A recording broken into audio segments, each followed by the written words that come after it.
Because we are royal. Because we are royal. We will do what's right. We will do what's right. Because we are chosen. Because we are chosen. We will love with all our might. We will love with all our might. Oh, oh, oh. We are royalty. Oh, oh, oh. The King has chosen you and me. Oh, oh, oh. We are royalty. Oh, oh, oh. The King has chosen you and me. Because we are royal. Because we are royal. We will do what's right. We will do what's right. Because we are chosen. Because we are chosen. We will love with all our might. We will love with all our might. Oh, oh, oh. We are royalty. Oh, oh, oh. The King has chosen you and me. Oh, oh, oh. We are royalty. Oh, oh, oh. The King has chosen you and me. Sing it out!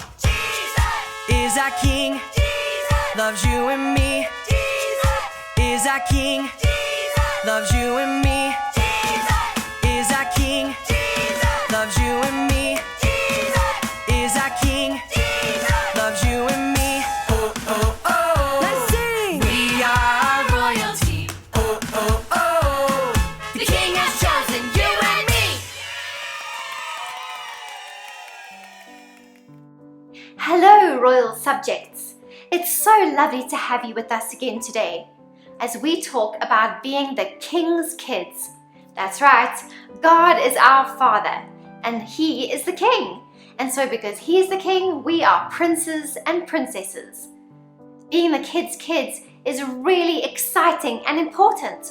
God has important things for us to do, to tell other people about His love and goodness, and to be a good example to all of our friends of how to be kind and loving.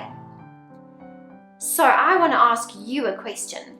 Today we're going to have a story about a king in the Bible who wasn't a very good king.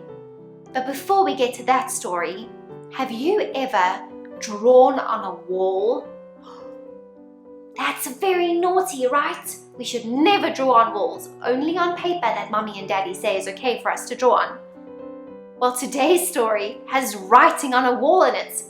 God wrote on a wall, but it's okay, He's allowed because He's God. And it wasn't with the crayon, so it came off again.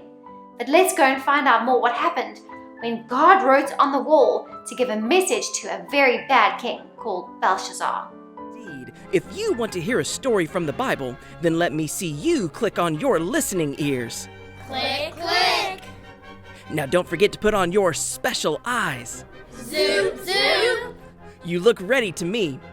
Once upon a time, there was a king who did not love God, but he did love to have parties. His name was King Belshazzar. During one of his parties, he had his servant bring in gold cups made for God's temple. Even though they were not supposed to, King Belshazzar and all of his friends drank from the gold cups. They did not do the right thing. Anything that was made for God's temple was only to be used in God's temple, not for parties. All of a sudden, a big hand appeared.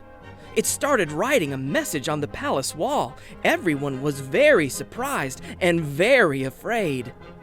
When the hand disappeared, the message stayed on the wall, but no one could read or understand it. The queen knew there was one person who could help. Let me see all of you hold up one finger and say, Daniel!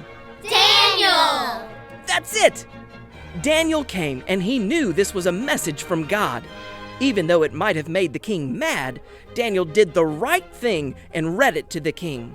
The message told the king that he was not going to rule anymore and that it was time for a new king. Everything happened just as Daniel had said. Because King Belshazzar did not do what is right, he was not able to be king anymore. But because Daniel did do what is right, God made him the new king's helper. When you and I do what is right, it makes God so happy, and He wants to bless us.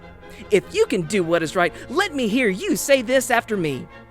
I can do what is right. What is right?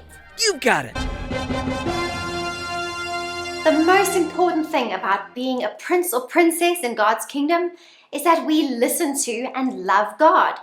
King Belshazzar didn't listen to God, and so he wasn't a very good king.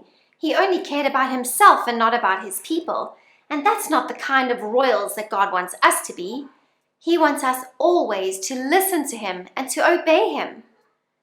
So remember, friends, if we're going to be the king's kids and we're going to be good princes and princesses in his kingdom, we should always do what we can to love God, to listen to him, and to obey him.